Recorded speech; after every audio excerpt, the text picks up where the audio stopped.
and welcome to episode 7 of the DGGA Collector's Corner. It's been a minute, but we're back. We are still here. Back. Middle of the off-season, the exciting part of the off-season. We got a lot to talk about since it's been a while, and we've got a new schedule. So let me start off by just saying thanks for being here. I'm Preston, that's Patrick. We're that way. Pair of brothers that started up the Disc Golf Grading Authority. We grade collectors' discs. And so this podcast is just here to talk about the collector's market. If it's your first time joining us, thanks. Welcome. If not, thanks for coming back. We do have a new schedule going forward. We'll be releasing videos every other Friday, the first Friday and third Friday of the month, every month. We're pretty committed to that schedule. Some of them, like this one, will be pre-recorded. Patrick's a firefighter, which we're really proud of and grateful for the help that he does to his community, but it means that his schedule bounces back and forth. So some of the Fridays will be live, some of the Fridays will be pre-recorded, but you can always come here. We'll make sure we read the comments, especially the weeks to pre-record. So thanks for being here. We got a lot to talk about today, Patrick. We have so much to talk about because it's been so long since we've done a podcast.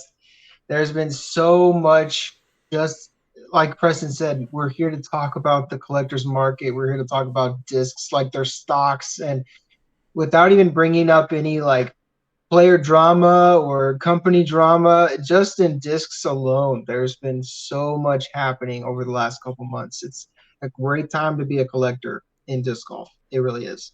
That's true. Yeah, it's exciting. It may not be the most profitable time in the last couple of years to be a disc golf collector, but it's definitely one of the most exciting times to be a disc golf collector. Sure. You know, you can look back at like the 14, 15, 16s when you're getting the crazy discs that are crazy now. But back then, they weren't that crazy. It's kind of what makes them crazy now. So Yeah. in my opinion, this really is the best time to be in the collector's market. So let's go ahead and jump on into... All right, so first up for the Market Watch, we've got the 2023 Ulibarri Captain's Raptor. It's not 2024, even though they're releasing it 2024. A little bit confusing, but 2023, we got the Z-Flex with the Jawbreaker. So super cool plastic, in my opinion.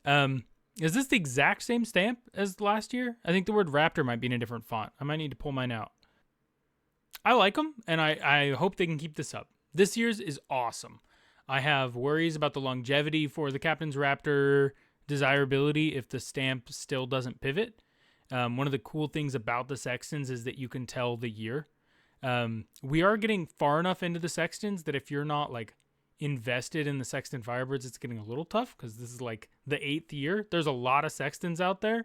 And so, you know, and they're all Phoenix based Firebirds. And so it can be a little tough to tell the years apart if you're not well versed. But the Captain's Raptor, I mean, you hold that up and it's really the plastic, which is cool. It's unique. It's different. But I mean, does Discraft have 8 visually different plastics that they want to make a premium disc out of? We'll see. We'll see if they're able to keep that kind of innovation up for a number of years. That would be awesome if they did, because then they would actually fly different and everyone would be okay with it. Comparing these to the Sextons, you know, it's just beating that same old drum. But the Sextons, part of one of the reasons that everyone loves the 15s and 16s is the flight characteristics. People will swear up and down that the flight characteristics of the 15 and 16s are so much better than these newer runs. And so, yeah, he bags them. He has like 100. Yep, he's got a box of 15s, and he that's what he bags. And so, yeah, 100%. There's some legitimacy to it. And I think with the cap traps, they're kind of leaning into that because the plastics are different. You know the flight characteristics are going to be different. With the Sextons, you don't really know how the runs are going to vary from year to year. You got to kind of try them, talk to the market. But the cap wraps, you can kind of know based on the plastics, right? We know how Z compares to TI, compares to Jawbreaker, right? Like these are things that you can test out with regular discs. And then you're like, ooh, you know what? I probably want a couple extra of this year's runs of cap wraps to throw. Or be like, you know what? Like personally, I don't bag any titanium plastic. Nothing against titanium plastic. It's not my favorite plastic to throw. And so if they come out next year and it's the titanium caps wrap, that'll look sick. It's a beautiful plastic. but probably I wouldn't bag it. This is the Zone GT. This has some interesting potential for the collector's market. Definitely a unique option that Discraft decided to go with here. So let me summarize for the people in case they don't know. The Zone GT, this is the battle pack. So they released 2 different variants of the prototype Zone GT, one with a Banger GT top and one with a Ringer GT top. And they let people like vote online. There were QR codes and you could use hashtags to vote which one you preferred. And then the preferred one was going to be actually produced. And then that'd be a disc that you can get from Discraft. This is very different than prototype discs. This is not like a proto Zone GT. If you got, for example, a proto Onyx, I know Patrick bags one. I really like the proto Onyx. It's a great disc. If you got a proto Onyx, it's PDGA approved already. It's a proto because it's their pre-release basically. But it's a mold that's been approved. So if you go onto the PDGA's website, you can look at their approved discs. The Onyx got approved a month before that proto released. The Zone GT is not an approved disc. I mean, you know, I play like MA3 C tiers, okay? So no one's going through my bag to make sure my discs are PDGA legal and that the Sharpie isn't too thick and, you know, violating the PDGA. But the letter of the law, these are not PDGA approved discs, right? They're not PDGA legal discs, which is just wild to me, right? So, Pat, we'll let you dive into, I think you have some of these actual discs with you. I would love to hear your thoughts. I haven't tossed them yet.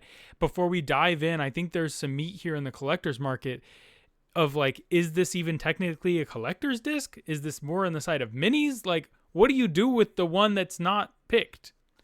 Wider track on the inside, kind of like a thumb track. When you grip it backhand, it's where your thumb naturally sits. And then when you grip it forehand, again, it's where your thumb naturally sits. So that is the Banger top. The Ringer GT has a much smaller track, and it's much closer to the rim. It's a lot further on the outside. I haven't thrown them. I bought these as collector discs, so I'm probably not going to throw them. I'm super happy with the approach set up in my bag currently. I'm not looking to replace anything. I do bag a couple zones, and I love them. Shout out 2015 Ledgestone Titanium FLX, best plastic ever made. I talk about it all the time in my Ace of Janes videos. But I haven't talked to a lot of people that have done the challenge. So it came out a little while ago, and they said, okay, there's QR codes on the back of each one. And so you're supposed to throw them and then scan the QR code and then tell Discraft which one you liked more. Is this a publicity thing just to sell discs, and they've already decided which one they're going to go with because that's what the pros are saying? Yes, 100%. There's nowhere that it says that publicly, but I'm saying it. You heard it here first. 100% when they mailed you these discs, they've already decided which one was PDGA approved. They're not going to ask amateur players to make a decision about which disc they're going to try and get PDGA approved. Paul and Brody and other Paul, they've already decided which one it's going to be approved, and we all just bought one that's never going to. Nah, listen here. Do I think what Discraft did makes a lot of sense? No, but I'll get into that in a second. I don't think they care. I think you check with your pros. I think none of the pros are going to bag these on their team. So then I don't think the pros care which one gets approved. Maybe Brody cares a little bit. You know, the Zone is really up his alley for his Tour Series discs. Maybe he's seeing the future where like he gets a Tour Series Zone GT to go with his OS and his regular zones and like adds to the Dark Horse or the Get Freaky line there. But frankly, I don't see any of the pros sticking these in their bag. Just because I haven't seen, I mean, I can't think of a single pro that bags a Groove Track disc. And so if that's not what you've got, why would you? Is a Michael Johansson classic. He's the reason they made the Banger GT. Okay, you're right. And when was the last time I watched Michael Johansson play? I'm not trying to throw shade on Michael Johansson. He's great. He's my boy. I know. I copied a lot of his style, unstable discs in the woods. He's fantastic. He's probably one of the top best woods players. 100%. I'm just saying, when you're talking about Paul Ulibarri and Paul McBeth and Brody, the disc movers, when you're talking about the disc movers for Discraft, I don't think they're bagging a GT disc. And so I don't think they give literally any cares in the world which one of these discs passes. Okay, so let me jump on. Let us know in the comments. Let us know down there. What do you think? Do you think that this is all a conspiracy theory like Patrick, and they're just letting you give them free publicity and make a lot of content about this one disc? Absolutely. And then they've totally already picked that it's definitely going to be the Banger GT top. Or do you really think that it's going to come down to the votes? Will the votes be public? Are the votes public? Can you see the quantity of votes? Here's where I get confused about this process. Number one, it's injection molded plastic. The expensive part is making the mold and getting the mold correct. They made 2 molds. They should just release 2 discs.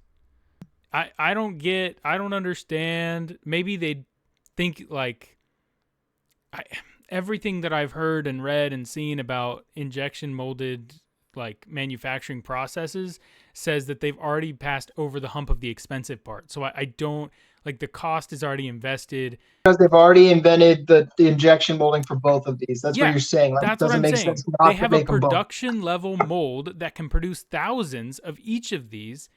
Yeah. And they're just not going to produce one of them. It doesn't make a lot of sense to me. I don't really get it. And then collector wise, I'm so glad you have them. They're super cool. They are. They don't make sense to me either. Like, because, okay, hear me out. Let's say which one do you think will pass? I think the Banger top. I think I'm not sure. Side note, I did a quick fact check and I misspoke. Johansson throws the Ringer. So he throws the Ringer GT. All right, Ringers it is. Okay, so let's say the Banger. I think it's going to be the Banger because we already have a Buzz Banger top. Yeah. So I think they should stick with the Banger and do the Banger top because there's already a Buzz Banger GT. I thought I had one on my wall. I had a first run Buzz GT top somewhere in my collector's stuff. But so let's pretend that we're super smart disc golf collectors market people, and that the Banger GT top of the Zone GT is the production mold. Now you have 2 options as a collector, 3 options, I guess. You can have, I'm sure we'll still get a proto run, a first run, some special edition runs of the Zone GT. But it's 2023. Frankly, limited runs are rare. No pun intended, right? Or you can have the non-PDGA approved test flight version of the Zone GT that is now approved. Or you can have the non-PDGA version of a disc that never got approved. And the cynic in me says that we've talked at length about how to make a good collector's disc, you need a combination of at least 2.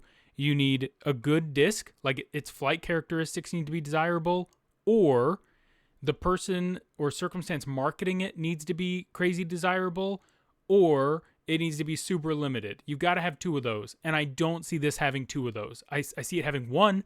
I bet these will be kind of limited. Give it 5 years, and I bet they'll be quite limited because no one can bag them, and so no one will keep them. But it's not PDGA legal, so you can't stick a name on it, and it doesn't matter if it flies good because you can't throw it. So I don't see it hitting 2 of the 3 of the iron triangle of collectors, but that's my thoughts. Those were long thoughts, but it's a world's first of the collector's market, so a lot to talk about. Yeah, well, we'll have to see what happens. Part of me thinks that they're just going to say, hey guys, thank you all for your thoughts. We're just going to go ahead and make both of them. And then that's it. Kind of anticlimactic. But at the same time, they're making new molds and it's allowing them to expand the Tour Series disc team. Like the amount of people that are getting Tour Series discs is growing because they're making new molds. So that's kind of nice. I mean, we're seeing some lesser known Discraft team members get some Tour Series discs. So that's been kind of cool. That's true. And then, man, I just gotta, every time our product fits the market, what it produces so perfectly, I gotta point it out. So our premium boxes are gonna work so freaking well for the Zone GTs. 3 reasons. Number 1, they look great on the front with any disc with a front stamp. Wow, so amazing. But then the see-through sides are going to let you see the groove track if you want, right? You're going to be able to pick it up and still hold it like this and still see the side. And then if it's the test flight version, you can flip it over and look and see the cool QR code, which is what really made those discs unique, right? You've got the bottom stamp, the top stamp, and the side profile. So anywho, of course, a plug for our own product, but that's going to be a super cool application for the premium. It's going to be neat. To add your plug, quick shout out, Chris Kearns from Discraft Underground and Pete Ulibarri. Both of them sent us some discs, and those went out back to them today. So be watching on social media. They both told me they'll be doing some reviews and letting y'all know what they think about the whole grading process and product. Yeah. So. If y'all have any questions, of course, you can go to our website. It's on the thing right there, and we've got frequently asked questions there, and you can just ask us in the comments. We'll let you know. All right, back to the Market Watch, though. So we've talked about the Zone GTs. We talked about the cap wraps. Let's talk about Isaac Robinson. Speaking of discs that will look amazing in a premium box, these also have a top and a bottom stamp. These are old, right? These are from September, or right after September, right after his Worlds win. He put out a couple discs, or Prodigy put out several discs, which I think is the right move. And I think they really hit the nail on the head. So mostly I just wanted to give them a second and give them props for how they did this collector's market wise. They did a limited run of these freaking sick blacked out special label. Like I wouldn't take this out of the bag. Isaac Robinson 1X World Champs. And then they did some just bulk run World Champ discs. Which I think is a great way to do it. I think we've seen Macbeth kind of have success with that similar model, right? Where the first runs are the claws and are awesome. And then you can also just get stock like 6X Macbeths, and you can get stock 5X Macbeths. Well, I mean, not anymore, but you know. So really, really cool. Out of stock in America. They are in stock in Europe. So if you're one of those collectors, I looked on the Prodigy website as of like yesterday. You can still buy them from the European website and have them shipped to America for like $80 shipping, but it's flat. So you could just buy a bunch of them, get some friends together. Yeah, basically I just thought these were awesome. I think they'll hold value really well. Right now they're going for $60-$70 a pop on like your resale sites, your eBays, your Facebooks. So if he wins this year, these will be a great collector's disc to have, for sure. All right. One of the other kind of weirdies that I wanted to talk about, a little bit more on the Zone GT. So obviously now the news is broke about Eagle, and so it's pretty apparent why Discmania is doing all these vault releases from the vault. But they're dropping a bunch of old stuff. They're 2021 Razor Claws. They've got a couple things from Eagle, from his older lines that they're releasing exclusively to their Shield Club members.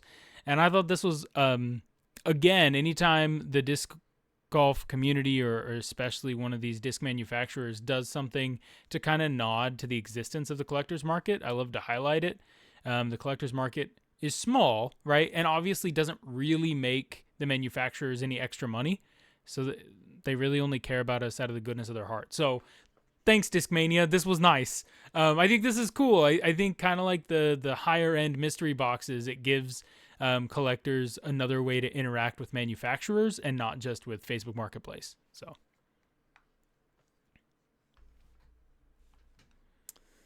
let's see what else we got. Pat, you want to talk about the Simon line? I can just go over to you. I don't need to pull up a picture. You've got one. I do, yeah. So it's been long enough that we haven't done a podcast where we missed talking about Simon's move to MVP, and then them coming out with the Simon line. Obviously, the first disc in the Simon line being the time lapse, which was a big deal because one, it was Simon's first disc with MVP, but two, it was a big deal because it is MVP's first 12-speed disc.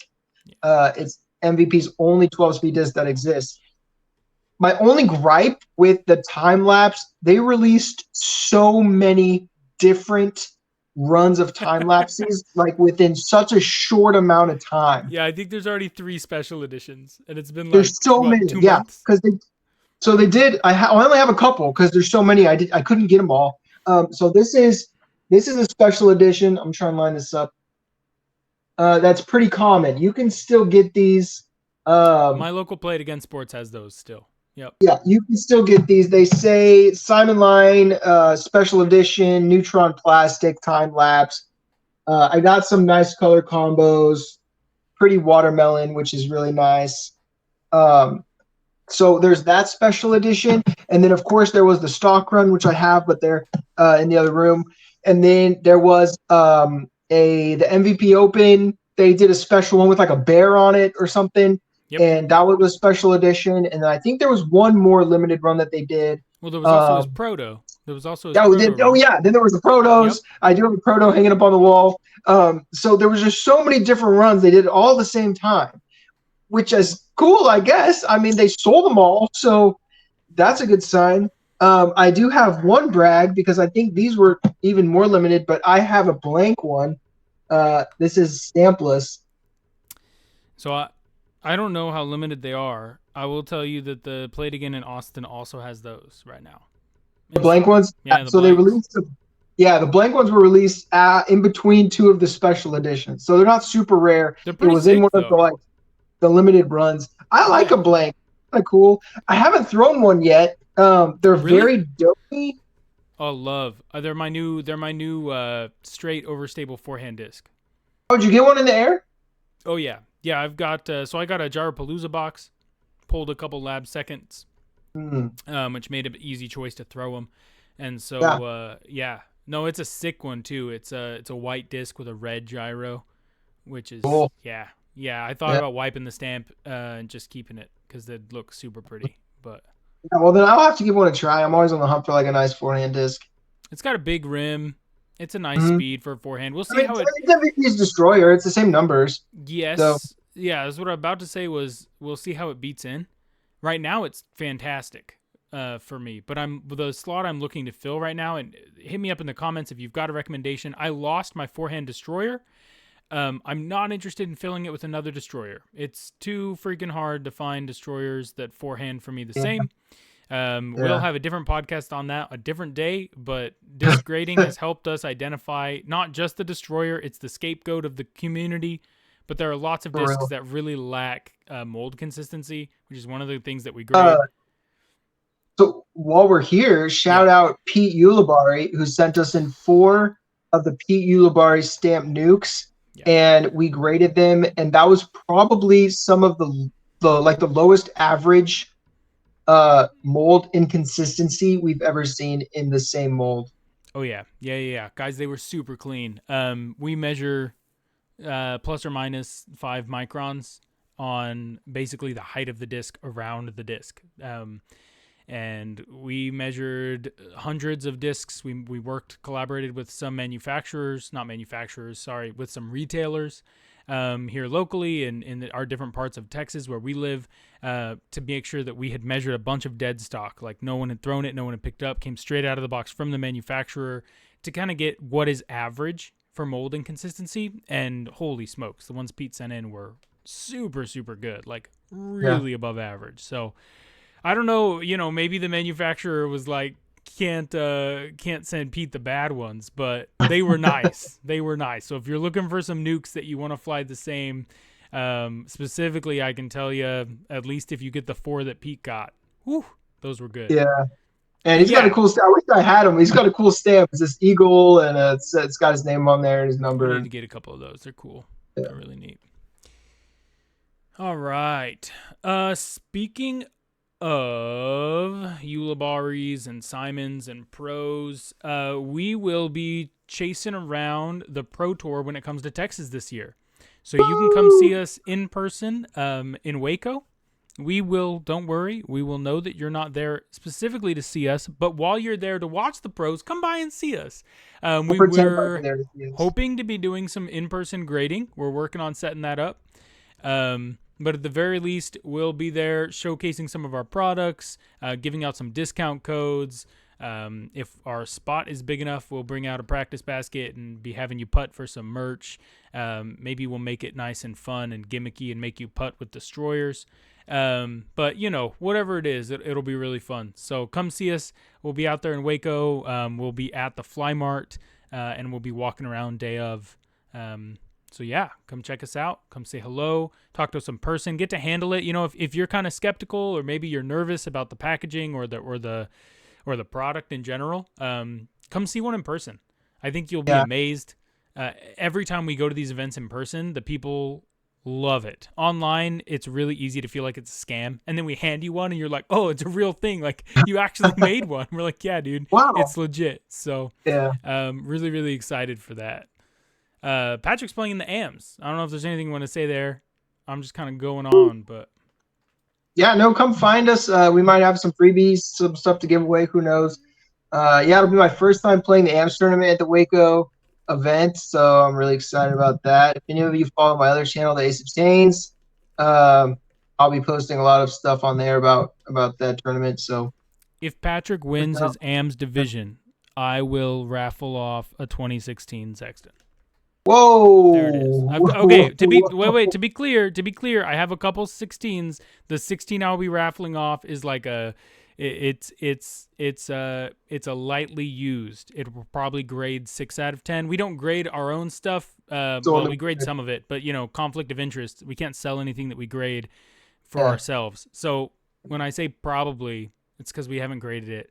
The one I'm going to give away is probably a 6 out of 10, not this 9.5 out of 10 unthrown dead stock beauty. Okay. No pressure on Patrick. I'll try, you guys, for y'all. I'll try for y'all to get the win. Playing MA2, so who knows? You got a shot. You got a shot. That'll be good. Okay. So, speaking of ways that you can get free stuff, not only do you have to just hope that Patrick wins the Waco AMs MA2, you can get free things every first and third weekend, or Thursday, Friday of the month. How? You can use hashtag DopestDisc on Instagram or on Facebook. We will go and find it. Just post your favorite collector's disc, one that you think is really awesome, really unique. Let me be really clear. This is a competition, a fun thing for the dopest disc, not the most expensive disc, not the rarest disc. You might be able to post a custom stamps DX Leopard or like Prime Burst Truth or whatever, right? And if it's just happens to strike us in the mood where we're feeling kind of meme-esque, or maybe you really do have something awesome, like you get a Golden Goose DXF and somehow it's a Prime Burst like Truth, that would be hilarious, right? I would love to see it. I don't think they would do that, but it would be super fun. They don't. So, anywho, post your favorite pictures, hashtag DopestDisc, and then we'll pull those submissions in. We'll show them on stream, whether it's live or pre-recorded, and we'll pick a winner, and then we'll contact you in the DMs of that social media platform. So we've already given away several discs. We're not doing one this weekend just because there's either 6 months worth of stuff or 0. So we'll look at the hashtags starting in the next, so 2 weeks from today. Next Friday, we'll be picking a winner for Dopest Disc, so make sure you get those submissions in. All right, Patrick, you've had 6 months. You ready for Disc Wars? I'm ready. I had to look carefully. A lot of new discs have come into to the old collection, but I have a pretty cool one. All right, you introduce the peoples. Remind the people what Disc Wars is while I find which one I'm going to do. I've got a couple options. All right, people. So Disc Wars is between me and Preston, and it's decided by the people. So each of us will present a disc, one that hasn't appeared in Disc Wars before, and we'll talk about it. And then please comment and vote on whose disc wins Disc Wars. We need to keep up. We need to have a scoreboard. We need to have like a running tally of. I was just saying we need to have like a scoreboard, like a running tally of who wins Disc Wars. Oh heck yeah, yeah! I'll get one going. New year. So for these pre-recorded ones, yeah, new year, new. We'll just call me the winner from last time. Whoever was ahead, totally me. I think I won more times. 2024 though, I'll go first since I won last year. I just got these in the mail. Got a pretty good deal on them, I think. Tell me in the comments. Don't look it up on Facebook. That's cheating. If you could find the post that I bought them from. But I got a pair of discs, and one of them I'm really excited for. I got this BuzzOS First Run. A couple things I love about it. One, it's hard to see on camera. Hashtag one of the really interesting controversial things about the collector's market, but it's really hard to show on camera. But it's like a pearly plastic. You can kind of see the striations around the edge. Okay. It's really pretty, and then it's just old enough to have all the old Discraft stuff. So you've got the big Z at the bottom, the one flight number. If you're not familiar, it's kind of a compilation of their third and fourth flight numbers. The nice Discraft logo at the top, and then your little first run. So, and the Buzz, iconic. BuzzOS, iconic. It's just an old BuzzOS First Run. Never thrown, super clean. I think it'll grade. If I had to, it's got some scratches on the fly plate. It would probably grade like a 7 out of 10 if the true is pretty good. That's pretty nice. I've had a couple first run BuzzOSs pass through the collection, so it's nice to have one. It's good to have. Been there, collected that. It's nothing on what I have. So what I have is a 2024 World Championships Luna. It says Lynchburg, Virginia, Ivy Hill, New London. There it is. I got a couple of them, and this is by far like the prettiest one. It's on this really nice blue color plastic with the gold and the red. I mean, it really is nice. The only thing, this is a complaint I've always had about this plastic. I have one also in black, and I don't know if you can see it. They do not store well at all. This plastic is super susceptible to scratches and scuffs. And so it's really rough to try and store them. But, I mean, come on. Do you have a good one? If you've got a good one, you should stick it in a box. Yeah. This one's not bad. This one's not bad. The black one really took a beating. You can't see it as well. I bet it's even worse in person, but we can see it. Yeah, and that's just from shipping. I mean, I opened it and immediately put it on a shelf. So this one, it won't grade too high. I don't think it still has a good amount of scuffing. Well, and that's a lot of stamp. We'll have to talk in depth about the grading process in some more videos. But the more stamp you have, just the more chance there is that there's going to be scratches on the stamp, which are obviously more obvious, but also they hurt the score of your disc a little bit more than a scratch just on the flight plate. And then you can have stamp fallouts, extra foil. And then I would wonder if the more stamp, because it is a heated stamping process, I wonder if that affects the true of the disc, right? When you have a larger stamp surface area. I didn't think about that. Because the disc is already cooled largely at that point before you smack the thing on there. So. Right. Let us know in the comments who you think of the winner of this week was. It could be Patrick, or it could be Preston, or if you can't get our name straight, because I haven't put our names anywhere on here, it could be the blue shirt or the green shirt or the BuzzOS First Run or the 2024 World Champ disc. You and Yuli just need to get your years straight, man. He's releasing discs in 2024 that say 2023, and you're pulling out discs from June of 2024 in January.